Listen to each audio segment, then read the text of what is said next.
un abrazo virtual de feliz año nuevo para todos y gracias por pedirme que haga esta clase de función pulmonar, porque siempre se piensa que es súper árido y lo es de verdad, pero voy a tratar de no hacerlo tanto ya, que sea como más práctico. Cuando uno piensa en estudiar la función pulmonar, lo que evalúa esto es la mecánica, la ventilación, el intercambio gaseoso, y hay que tener presente siempre que no es para hacer diagnóstico etiológico de ninguna enfermedad, solo nos sirve para hacer diagnóstico funcional de esa enfermedad que estamos analizando en cada paciente. Y por eso que siempre les insisto y soy súper reiterativa en decir que esa frase de que no se puede hacer diagnóstico de asma sin una espirometría es completamente falso, porque el diagnóstico de asma es clínico, ¿ya? La espiro es para complementar o para confirmar, ahí lo vamos a ver después. Vamos a ver cuáles son las indicaciones, o sea, para qué sirven los métodos y algunas de las variables que se miden mediante estos métodos, pero no voy a profundizar, salvo un poquito más quizás la espiro, pero el resto no tiene mucho sentido, así que lo voy a mencionar más que nada, ¿ya? Y después quiero aplicarlo en el asma, que yo creo que es lo más práctico y lo más útil que podemos sacarle a esta clase. Bueno, primero que nada, nos llega un paciente con algunos síntomas crónicos respiratorios y nos tenemos que preguntar por qué queremos evaluarle a este niño la función pulmonar, que son en el fondo las indicaciones. La función pulmonar nos va a permitir saber cuál es la naturaleza de la enfermedad, o sea, si es restrictivo o obstructivo, nos permite definir la severidad y por lo tanto tomar algunas conductas. Sobre todo cuando hay duda diagnóstica de asma, nos permite ver si hay hiperreactividad bronquial, que va muy de la mano con la inflamación bronquial. También pacientes que se hospitalizan, por ejemplo, pacientes con fibrosis quística, ver si responden al tratamiento que se le está haciendo. También nos sirve hacer una espirometría seriada, por ejemplo. Seguir a los pacientes crónicos y determinar su pronóstico. También, por ejemplo, en los pacientes con enfermedad de Duchenne o alguna enfermedad neuromuscular, uno lo sigue con la capacidad vital forzada y cuando llega a un 40% de su valor teórico es uno de los elementos que uno usa como para pensar en que ese niño ya requiere asistencia ventilatoria. Y para investigación. Recordando un poquito, porque después los vamos a mencionar, cuáles son los volúmenes y las capacidades pulmonares. Son 4 volúmenes y 4 capacidades. El volumen, ¿se ve el mouse?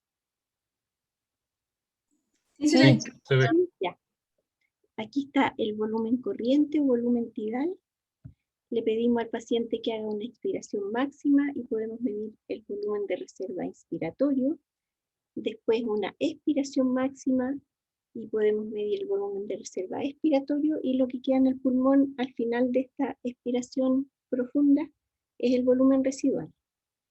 Sumando a estos volúmenes tenemos la capacidad inspiratoria, la capacidad residual funcional que incluye el volumen residual, la capacidad vital que es todo lo movilizable y por eso que todo lo que está dentro de la capacidad vital, o sea, este y este, se llaman volúmenes dinámicos. Y la capacidad pulmonar total, que es la suma de todo. Y a esto se le llaman volúmenes estáticos, a los que incluyen el volumen residual, porque el volumen residual ahí está, ¿no? O sea, hay intercambio, por supuesto, pero ahí queda. Esto es súper simple, pero es para que recordemos los componentes del sistema respiratorio. Está la vía aérea, por donde entra el aire, y la vía aérea tiene un componente de conducción, otro de intercambio más hacia distal. También podemos dividirlo en vía aérea intratorácica y extratorácica, o vía aérea superior o inferior, ¿ya? Pero eso es evaluable mediante algunas técnicas que vamos a ver. y después a nivel alveolar, donde se produce el intercambio de gases, y la bomba respiratoria, que está formada por la caja torácica con sus músculos respiratorios, y especialmente el diafragma, que es el músculo inspiratorio más importante. Las enfermedades, entonces, las vamos a clasificar en obstructivas, que son las que comprometen la vía aérea, y las restrictivas comprometen el intercambio gaseoso y la parte muscular y la caja torácica. Entonces aquí ya tenemos dos tipos de enfermedades pulmonares que podemos para clasificar a nuestro paciente. Las obstructivas, bueno, la más frecuente, por decir, es el asma, que es puramente obstructiva, o sea, solo de vía aérea, no va a tener en general nunca componente de parénquima o de caja torácica.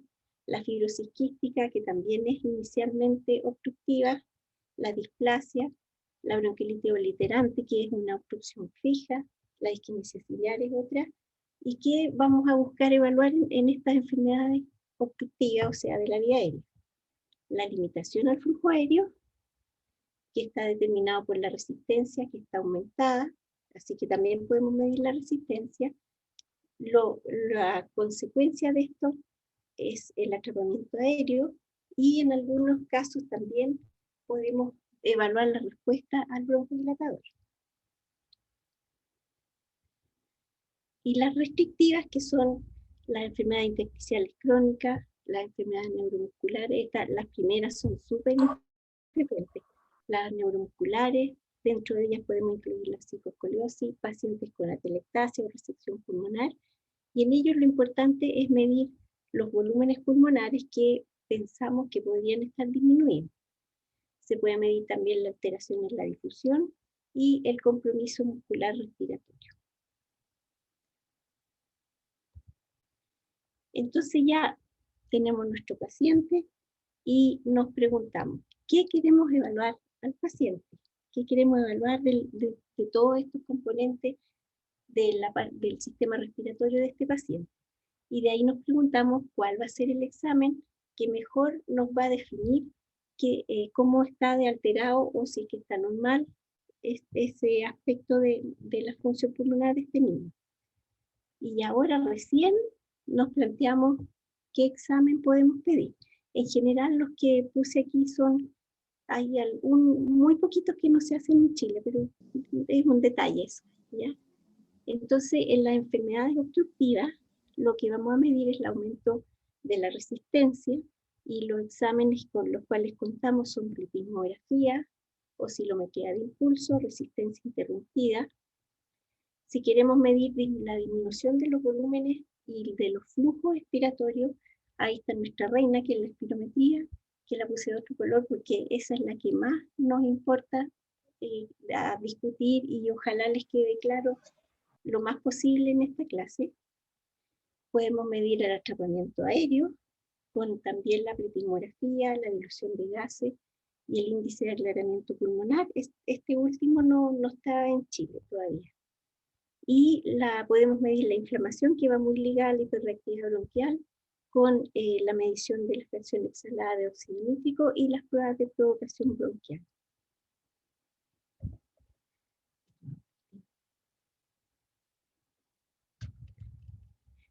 Si quieren preguntar entre medio, me interrumpen nomás, no hay problema.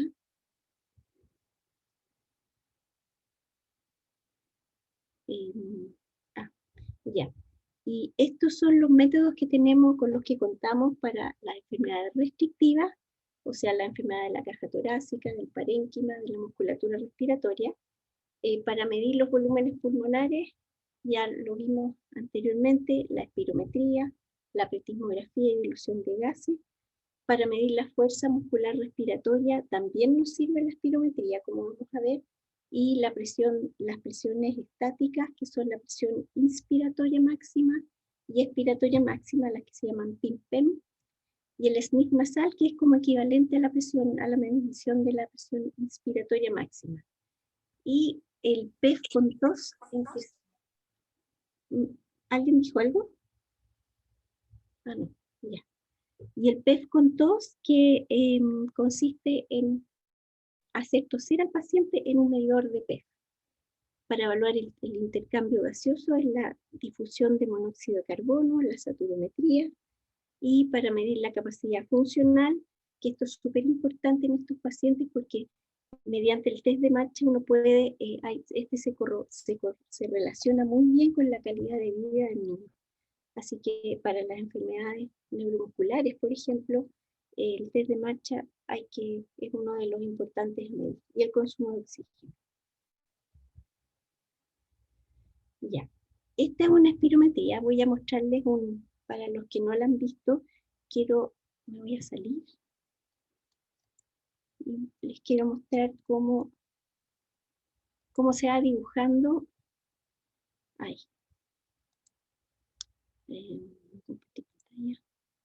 aquí.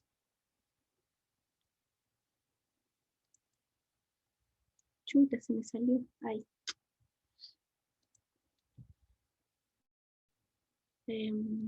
Ya, si no me funciona lo veo después. Qué raro.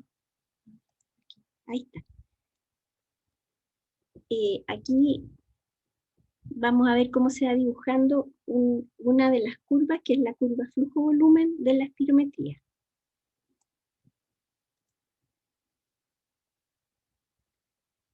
El paciente respira tranquilo, se le pide que se infle grande y después que sople con toda su fuerza, y ahí sigue soplando, sigue soplando.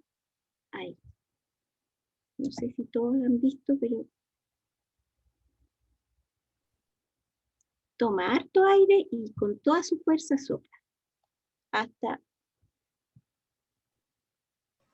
aquí se ve a la derecha un pedacito de... No se ve. No se veía. No, no se ve. Tiene Ya. que compartir la pantalla. Espera, ya. Pucha, qué lata. A ver. Ahí. Ahí se ve. Sí, se ve. Sí, ahora sí. Ya, pucha, perdón. Ya.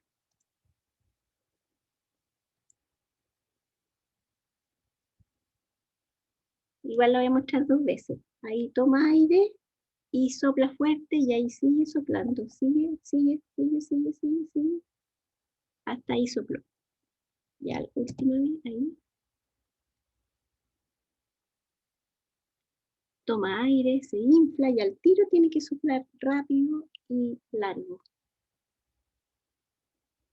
Esa es la curva flujo-volumen que se dibuja en la espirometría, y aquí vemos un pedacito de la volumen-tiempo. La volumen-tiempo, a ver, voy a cambiar ahora. ¿Se vio, cierto? Sí. Ya. Sí, doctora, se vio. Ya. Voy a volver. Ahí está. ¿Y ahora se ve? Sí, se ve. Ya. Entonces, ahí vimos que el paciente hacía una inspiración bien grande y sin ninguna pausa, soplaba con toda su fuerza hasta este peak, que este es el PEF, es como PEF es Peak Expiratory Flow, el máximo flujo alcanzado por el paciente. Esta parte de acá, que sube aquí hasta el PEF, depende principalmente del esfuerzo del paciente, de la fuerza muscular que tenga y del calibre de la vía aérea central. Y cuando llega a este sector, el paciente sigue soplando, sigue apretando su tórax, y a veces piensan que ya no le sigue saliendo aire, pero sigue saliendo y aquí es donde más aire sale.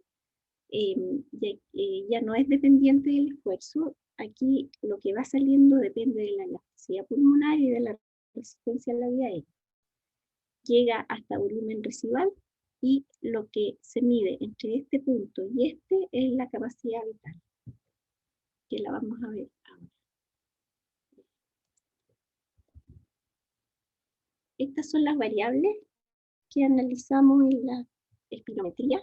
Esta es la curva que relaciona el tiempo en que expira con el volumen acá, y esta relaciona el volumen con el flujo.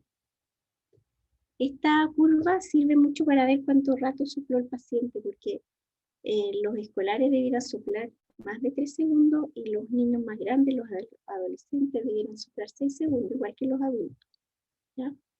Y las variables que podemos mirar aquí son el BF1, o sea, en el primer segundo, cuánto volumen expiró, y la capacidad vital, que es el máximo volumen que expiró. Cuando ya se pone plana, ahí llegamos a la capacidad vital. Esta capacidad vital también se puede mirar acá,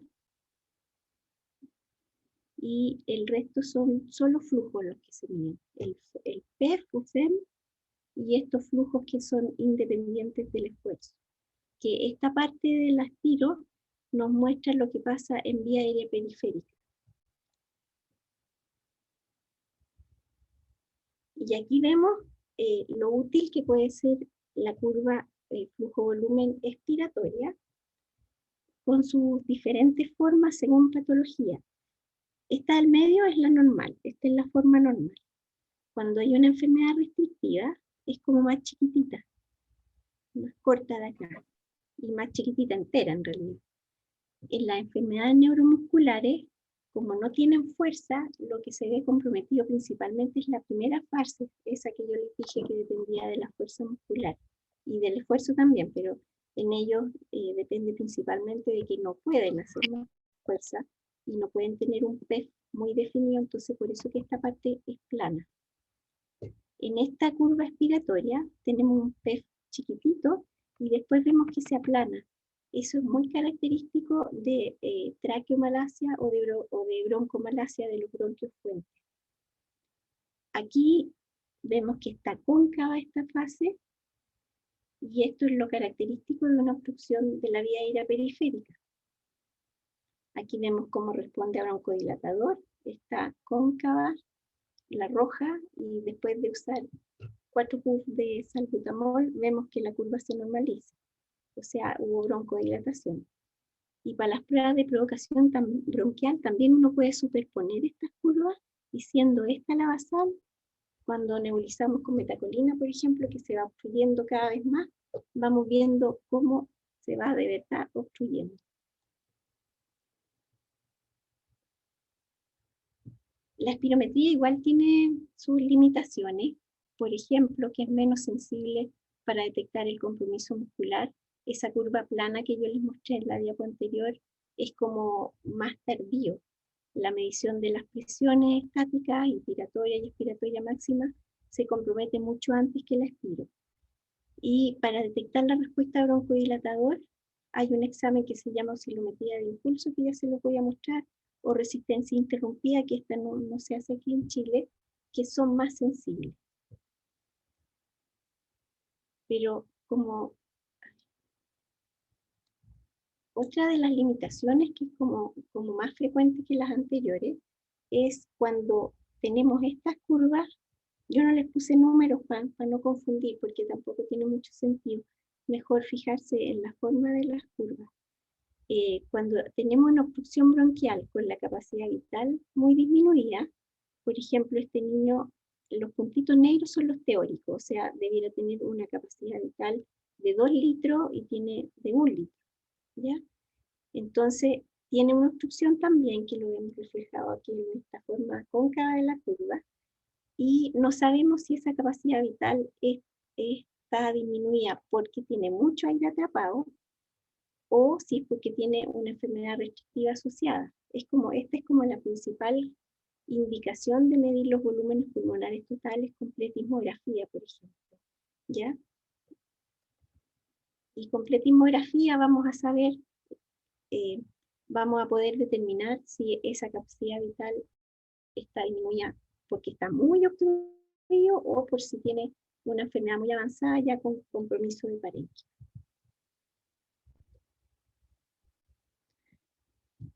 Ahora quiero aplicar al asma algunos de estos exámenes que revisamos, porque es lo más frecuente que vemos.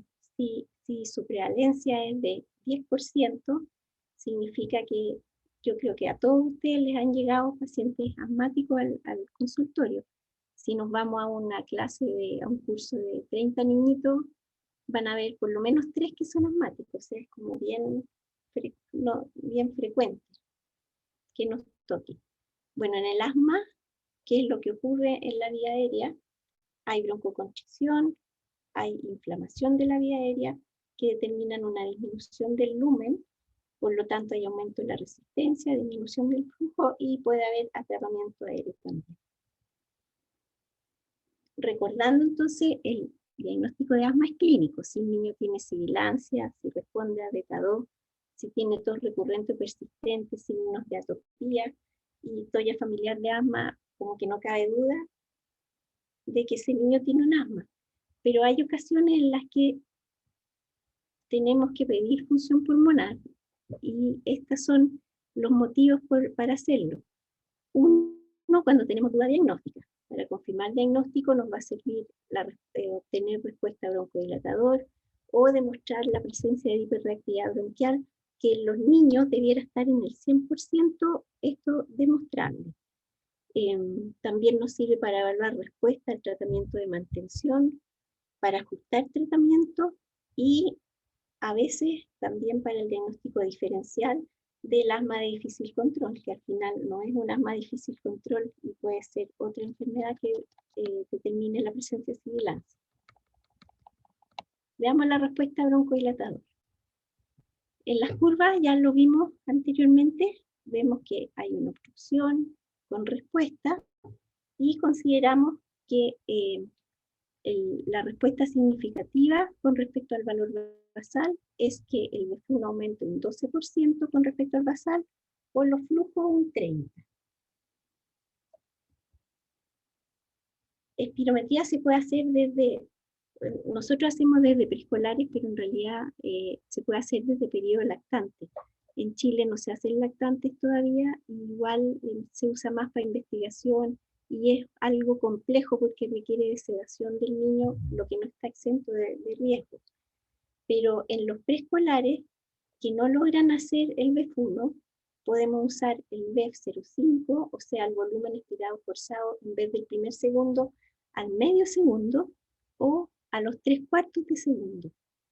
Si el niño es capaz de hacer un BEF1, consideramos respuesta significativa entre 10 y 14, o muy parecido a los niños más grandes. Con B05 aumento entre 11 y 16, y con 0,75, 8,5 a 14%. Esto no está muy claramente definido todavía. La oscilometría de impulso, este examen lo hacemos en nuestro laboratorio, sirve para medir la resistencia a la vía aérea principalmente.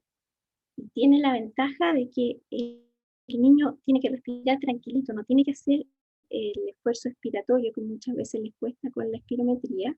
Aquí tienen que respirar a volumen corriente durante 16 a 20 segundos, con una pinza acá, tiene que apretarse los cachetitos para que no se produzcan cambios de presión, y mientras él está respirando, hay un parlante que emite ondas de sonido entre 5 y 30 Hz, y vamos a ver después qué sentido tiene que sean como de tanta diferencias, 5 a 30. Estas ondas de presión viajan por la vía aérea hasta los alvéolos, se supone, y hay un transductor de presión que luego mide las fuerzas generadas dentro de la vía aérea y las transforma en forma matemática a los valores de resistencia y de reactancia que vamos a ver. Entonces lo que mide la oscilometría es la impedancia respiratoria, que es como todas las fuerzas que se oponen a que estas ondas de sonido entren o salgan de la vía aérea, y mide la resistencia y la reactancia. Así es como viajan las ondas de sonido a menor frecuencia, que son estas de 5 Hz. Estas nos van a reflejar lo que pasa en la vía aérea más distal, y las de mayor frecuencia como que chocan y llegan solo a la vía aérea grande, no pueden pasar más hacia distal. La gran ventaja de la oscilometría de impulso es que es más sensible que la espirometría en detectar respuesta broncodilatadora. Cada vez como que se le encuentra más utilidad, y se van cambiando como los conceptos, las cifras que se usan, pero actualmente para eso es para lo que más nos sirve. En general pedimos en los asmáticos, en los que tenemos duda diagnóstica, puede que el aspiro salga normal la respuesta broncodilatador, pero la oscilometría nos muestre una respuesta. Entonces eso nos ayuda mucho. Como les dije, la hiperreactividad bronquial está presente casi en el 100% de los niños asmáticos, y la forma de demostrar la hiperreactividad bronquial, es decir, una reactividad aumentada a ciertos estímulos, las que están más estandarizadas son el test de metacolina y el test de ejercicio. El test de metacolina consiste en inhalar el metacolina, que es un agonista colinérgico que se une directamente a los receptores muscarínicos de la vía aérea y produce entonces directamente la broncoconstricción. Se van nebulizando a concentraciones que se van doblando, se parte a veces con menos que esto, y en un momento cuando se va midiendo la respuesta, o sea, si va disminuyendo el BF1, hasta que se considera positivo una disminución del BF1 en un 20%, que se llama PC20.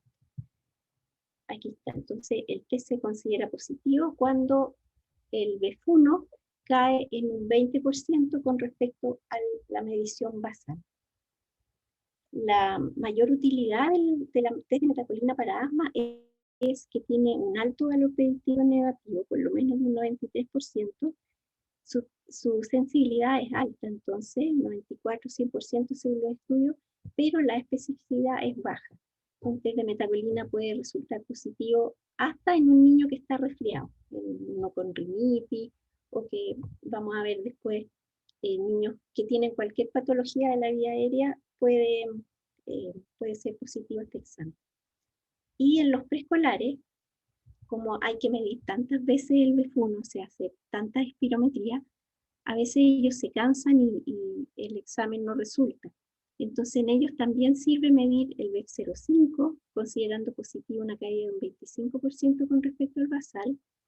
También anteriormente nosotros medíamos contención transcutánea de oxígeno y consideramos positivo una disminución del 20%. Con oscilometría de impulso también medimos cuánto aumenta la resistencia. Y por último, el que hacemos todavía en nuestro laboratorio es, después de cada nebulización, auscultar al paciente y mirar la saturación de oxígeno, buscando la presencia de sibilancia, o si la saturación de oxígeno cae 5 o más puntos, como para considerarlo positivo. Y el otro test de provocación es el test de ejercicio. ¿Cuándo pedirlo? Hay colegas que lo piden para hacer diagnóstico de asma, pero si el niño no tiene síntomas, con el ejercicio lo más probable es que ese examen salga normal.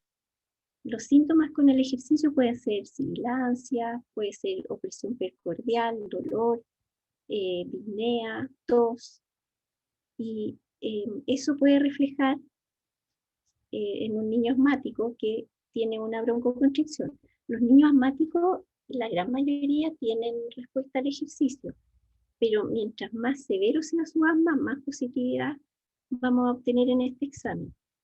El test de ejercicio consiste en que el niño corre en una trotadora durante 6 minutos a una frecuencia cardíaca submáxima y con pinza nasal para que respire por la boca, y de esa forma se desencadenen los mecanismos de la broncoconstricción. Al entrar aire frío y seco, porque respira por la boca, se seca la mucosa, se liberan mediadores químicos, que histamina, prostaglandina, leucotrieno, que son los que van a producir la broncoconstricción. Entonces el niño corre 6 minutos y después de los 6 minutos se siguen midiendo el BF1 hasta que uno vea que este BF1 caiga entre un 10 o un 15%. Si eso ocurre, entonces confirmamos que el niño tuvo una broncoconstricción inducida por ejercicio. Eso no necesariamente es asma, pero como van muy de la mano esto con los asmáticos, nos ayuda a definir o a confirmar el diagnóstico de asma.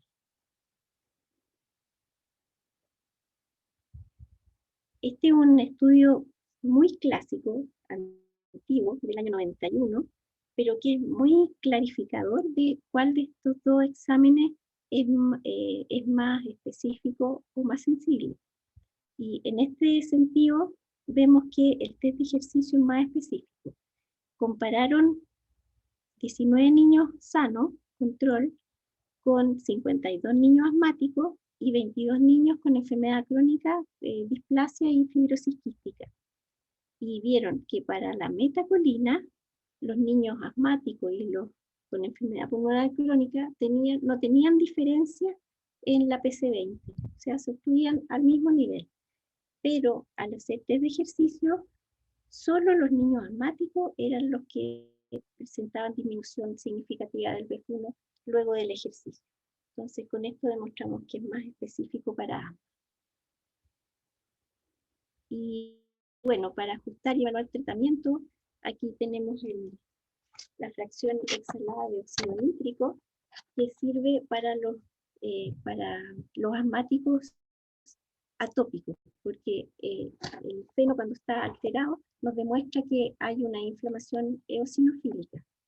Y se basa en que los mediadores estimulan esta enzima, óxido sintetasa, a mayor producción, es más que esto, pero simplificado, en las células epiteliales estimulan la producción de óxido nítrico. Y el examen es muy entretenido porque el niño tiene que soplar durante 6 segundos, siempre con alguna animación para estimularlo. En este caso, que la niñita que está en el globo, que vaya de este acantilado al otro. Como pronóstico para el asma, el B1 ha sido útil. En este estudio multicéntrico con muchos pacientes, hicieron espirometría y lo siguieron durante un año. Y vieron que estas son los valores en porcentaje de espirometría según dos ecuaciones de referencia diferentes. Pero al final uno ve la tendencia. Mientras más bajo era el valor, el porcentaje con respecto al teórico del B1, más posibilidad tenían los pacientes de hacer crisis durante el año siguiente. O sea, los que tenían mejor función pulmonar tuvieron menos crisis a un año. Y finalmente, creo que esto es lo último, el diagnóstico diferencial. ¿Para qué sirve la función pulmonar? Acá tenemos dos casos que podemos usar las curvas flujo-volumen. En esta vemos este PEF, y el delante les había hablado de la presencia de traqueomalacia o de bronquiomalacia de bronquio fuente, y no es tan infrecuente que lleguen niños en edad adolescente con asma que no responde a nada, le hacemos la curva y tienen finalmente una de estas malacias. Y también aquí esta forma de curva cóncava sin respuesta también nos podría orientar. Puede ser un asmático severo, por supuesto, pero también puede que tenga fibrosis quística o displasia o disquinesia.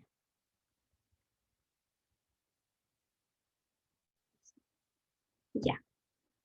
Entonces, como conclusión, las pruebas son de ayuda para tomar decisiones terapéuticas en los pacientes con compromiso respiratorio. Nunca olvidarse que no determinan diagnóstico etiológico y que la elección del examen depende de la edad del paciente, del diagnóstico y de la fisiopatología.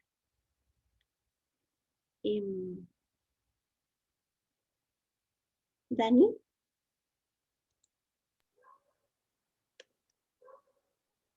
Yo no sé qué hora es. 4:40, doctora. 4:40. Ya. No sé si quieren preguntar.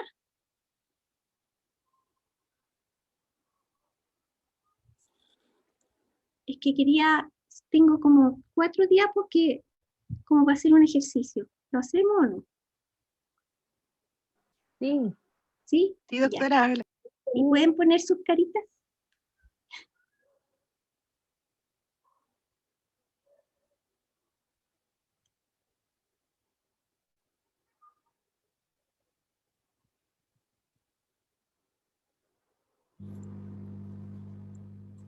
Ahí ya, súper. Uy, había harto que no lo veía hacía tiempo. La Irini, hola. Ya, les llega un paciente con FQ. ¿Qué hay de base o sea, esa parte donde les mostré los componentes del sistema respiratorio, la vía aérea, el parénquima, la caja torácica, en la fibrosis quística de un niñito de 6 años? ¿Qué es lo que predomina entre obstructivo, restrictivo?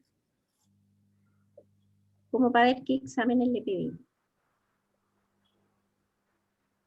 Inicialmente obstructivo. Obstructivo, inicialmente, sí. Así es la FQ. Primero, bueno, normal. Después vemos que hay aumento del volumen residual y la capacidad pulmonar total se mantiene bien. El volumen residual es lo que sigue aumentando por el atrapamiento aéreo, por esta cantidad de secreciones que no dejan salir el aire, ¿cierto? El atrapamiento aéreo es importante y aquí hay una hiperinsuflación, como en etapa así intermedia. Y finalmente, cuando ya están muy mal, sigue el atrapamiento aéreo, pero con la cantidad de infecciones, neumonía, ha habido destrucción del parénquima, y ahí ya es restrictivo y obstructivo. ¿Ya? Ya. El BEF1 es súper útil en los pacientes con FQ. ¿Se les ocurre para qué podría servir? O sea, una espirometría. ¿Le pedirían espirometría? Sí, ya se la supe. ¿Qué esperarían de una espirometría? ¿O para qué creen ustedes? ¿O qué quieren buscar con una espirometría en un niño con FQ?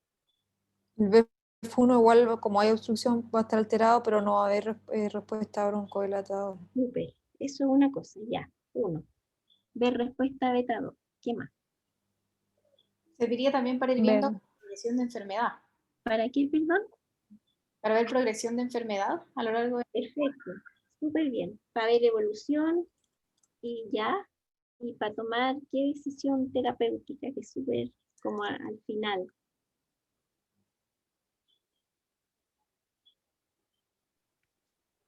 Al final así. Trasplante pulmonar. Claro, Sí, también sirve cuando el BEF1 llega a un 30%, es una de las variables que se usan para indicar el trasplante. Ya. Respuesta beta 2. Algo dije cuando se hospitalizan, ¿para qué podría o en qué nos puede aportar el BEF1? Como para ver las exacerbaciones. Eso sí, ¿ya hay alguna cifra mágica? Oh, no se me olvidó. Porque cuando el niño tiene una exacerbación hay síntomas bien así como sin gusto a nada, ¿se acuerdan? Fiebre, cambio en el afecto y secreción, en la cantidad, qué sé yo. Y también uno de esos es la caída del BEF1 en 10 o más % con respecto al habitual. Ya, y se hospitaliza al niño porque tiene una exacerbación. ¿Le hacemos o nos sirve hacer un espiro hospitalizado en algún momento?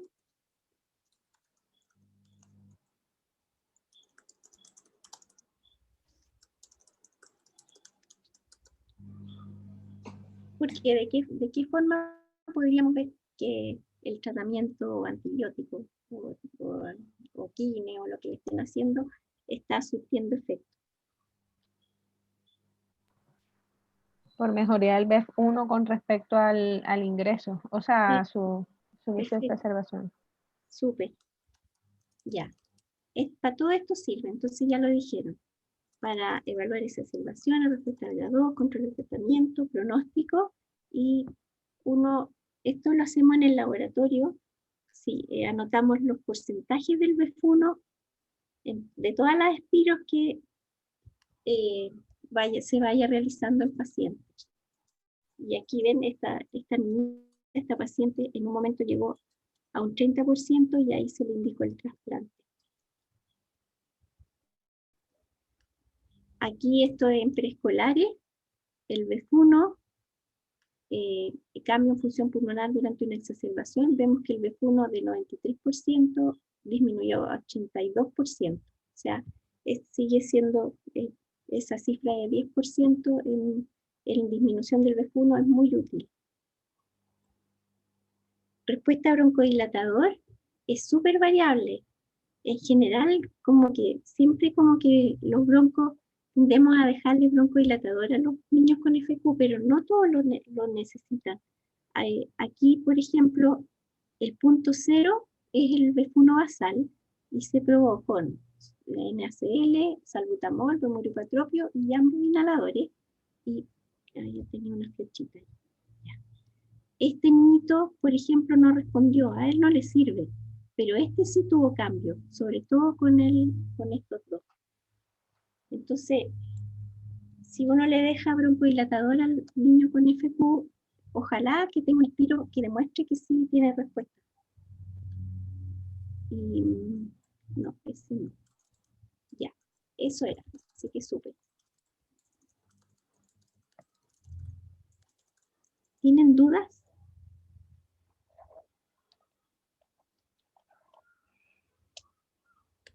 O faltó información, porque igual es mostrarles todos los exámenes, yo creo que no, para mí no tenía mucho sentido.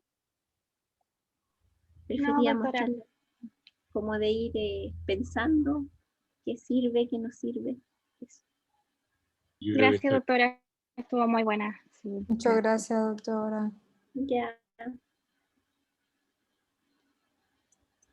muchas gracias. terminamos entonces. Gracias, doctora, estuvo muy bueno. ¿Sí? Parece que sí. Ya. Yo voy yendo entonces. Chau, chau. Chao. Gracias, doctora. Gracias, doctora. Chao, que estén bien. Chao. Gracias, doctora.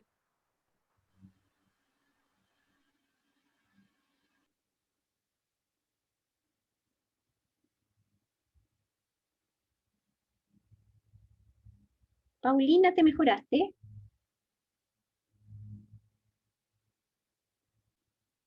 ¿Dónde está la Paulina?